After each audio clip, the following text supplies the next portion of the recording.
bottom right. of this division, New England. This is my first stop in Nowheresville. Tim, I don't know if you agree. They're 2-8. They just lost again in an absolute snoozer in Frankfurt, Germany, or ein Snoozer, as I think you would say in German. They, Okay. I think they win now because I don't think Bill Belichick has any other mindset in terms of what he would like to do. He would like them to be win now, and I think their acquisitions of late don't speak to a team going, "Hey, we'll punt." They bring back the old Patriots. Is what he's done time and time and time again. Right? Guy leaves, signs a big deal, flames out, bring him back. Whether that's a coach like Bill O'Brien, Matt Patricia, Joe Judge, whether that's a player, they brought J.C. Jackson back. They've brought Trent Brown back. You left Josh McDaniels off that list. Yeah, well, he may yet return Twice to the saddle. It's coming. But the reality is, I think even before the season, and you may disagree on this, I kind of felt like this was going to be a transition year. It's really a Mac Jones final throw of the dice, swing of the bat, whatever you want to call it, year for them. And if he's good, you're going to go somewhere. And if he's not, it's time to flush it and move on to the next guy. I mean, McCorkle has thrown 10 interceptions this year, including, I think, a candidate for worst throw of the NFL season yesterday against the Falcons, the back foot red zone goal line interception to Gesicki, which was like, I don't even know. As Ricky Waters once said, for who, for what, Tim? For what who were you trying to do? For what? So the Patriots are in Nowheresville. It's not really a team that is in any way set up to compete, but I don't know if Belichick can adjust to that. And I think the interesting note here is, we spoke about it before, what's next? Because I feel like next is coming pretty soon. Who's the next coach going to be? How are you going to move forward in the organization? I think one way or another, we're coming to the close of the unbelievably successful, unprecedented window that Belichick has opened for this team. But I have them in Nowheresville, so not really a team that's in win now mode, especially not 2-8. No, listen, you can't call them win now, to your point, because they're not winning. Or even particularly competitive. It's literally half the phrase, so you do need to. But at the same time, they're not playing like a team in transition. They're not running their organization like a team in transition. And just as a sidebar, very quickly on Bill Belichick, because I think it's worth doing. A lot of the fire bill is starting to be a thing, and not just because it's been a great career. It's time to hang it up. I mean, he's 71 years old. Everybody would like to tell you not the oldest coach in the NFL. It's not the oldest coach in the NFL, Tim. No, and you know who is? Luke. They don't ever talk about it. No, they never mention. I don't know. Is it Sean McVay? I think he's the oldest. No, it is not Sean McVay. A little north of there. Close though. Peter Carroll, I believe, is it not?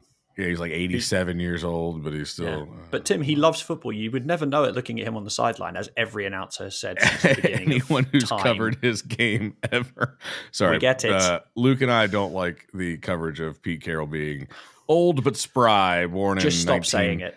51 at That's all I'm asking. Ripe old age of 72. A whole 1 year older than Bill Belichick, though, to be fair. Bill Belichick looks like he could be his father. In any case, point is, Bill's 71. How many 70-year-olds can really coach NFL teams? I don't know. But here's the question I have for you. Not will they fire him, won't they fire him? Will he resign, won't he resign? The question is, does Bill Belichick ever coach a team that's not in New England going forward? Because I've seen a whole lot of articles popping up on landing spots for Bill. And It's a tough one. I think. You hiring him? I'm not hiring him. Yeah. I do think this would be a very damn sure franchisey thing to do. Hire the best coach of all time and make a complete hash of it. Yes. The Jets would have been my number one choice in this scenario because it feels very Jetsy to do. But obviously, he's already resigned once as the HC. Yeah, I was about to say, I can't imagine. Yeah, no more HYC or NYC. Yeah, I think someone probably would, just because the track record is just unparalleled. But it does raise an interesting point, and maybe we can sidebar quickly on this, because we're speaking a little bit about coaches today and kind of where they're at. The other issue that Belichick faces is he's a kind of an anomaly now, or not a relic, but the defensive head coach is just way out of vogue. Now, D'Amico Ryan's doing great things in Houston, striking a blow for defensive coaches everywhere. My Titans have Vrabel, he's a defensive head coach. The problem that they face, whether it's Bill Belichick or anybody else, is everyone wants to hire an offensive-minded coach. Offensive coordinators get poached more often to be head coaches than defensive guys do, or special teams guys in the rare cases like a Tomlin or a John Harbaugh. You have to basically reset every couple of years on the offensive side of the ball. Yep. And you have to hire a new guy all the time. And it's so hard. If you're D'Amico Ryans right now, Bobby Slowick doing a phenomenal job coaching the offense of the Houston Texans, everyone would agree. However, what's happened? His name's coming up as a head coaching candidate. So then whether it's this year or next year, you would imagine if they continues, he's gone. So then when he goes, you have to replace him with someone else. And then if he's successful, you got to replace him with someone else. Titans have had this exact problem. You had Matt LaFleur come in. He got hired away by the Packers. You had Arthur Smith come in, did well. He got hired away by the Falcons. Then you're hiring another guy. So how often can you continually reset and reset and reset? And if you have an offensive head coach, you don't have to do this because you just keep the guy and no one really hires your DC away that often.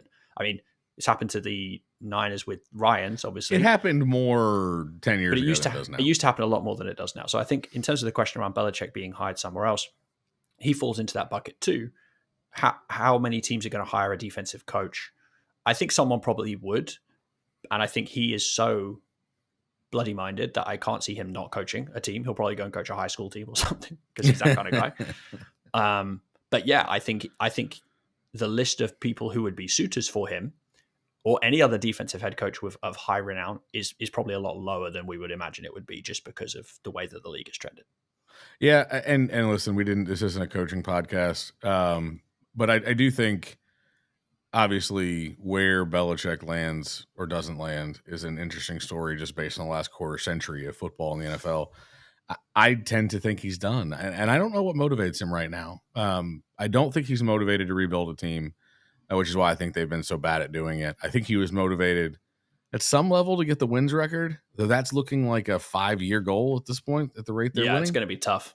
And would he go somewhere that, I don't know, it felt like they were a coach away? Who's that? Yeah, it's true. I mean, he was traded for when the Patriots acquired him, right? So yeah. That was. I mean, listen, it's not unusual, impossible. But it's not impossible. But I think as great as he's been, his shtick has always been my way or the highway. It's so hard to get players to adapt to that, especially if you just got canned.